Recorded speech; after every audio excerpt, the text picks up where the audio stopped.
सिंधुदुर्गामध्ये सर्व ठिकाणी महायुतीचे मेळावे ज्या ठिकाणी झाले सर्व महायुतीचे घटक पक्ष होते.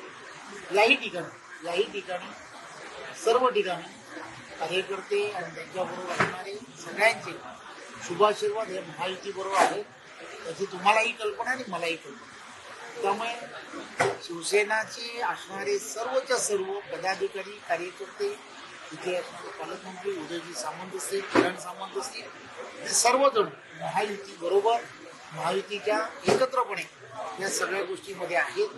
काही कारणानिमित्त आपल्याला सर्व माहिती आहे, काही कारणानिमित्त उदय सामंतजी यांच्याकडे पक्षाची शिवसेना पक्षाची असणारी जबाबदारी फार मोठी आहे.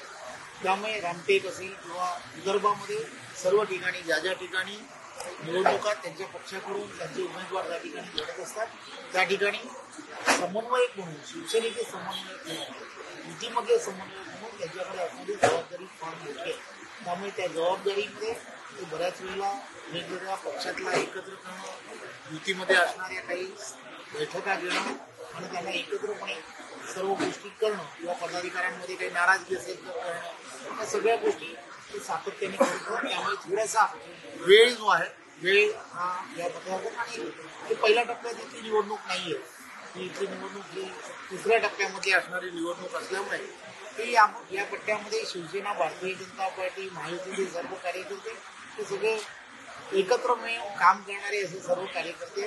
त्यामुळे त्यांनी मला सांगितलं की येणाऱ्या काळामध्ये 15 तारखेच्या नंतर आपण महायुतीचे रत्नागिरीमध्ये माझ्या उपस्थितीमध्ये आपण सर्व मेळावे घेतले पाहिजे अशी त्यांनी मला सांगितलं.